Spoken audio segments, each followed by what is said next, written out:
ఒక చిన్న గ్రామంలో మిట్టపల్లి అనే పిల్లి ఉండేది.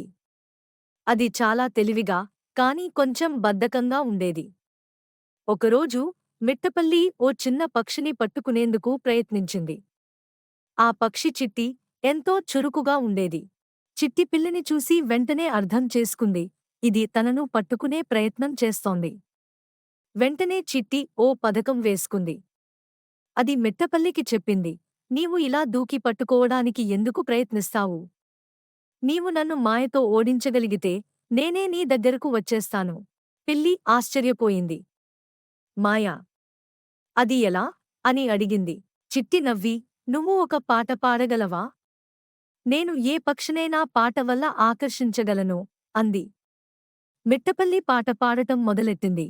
కాని అదే సమయానికి చిట్టి ఎగిరిపోయింది.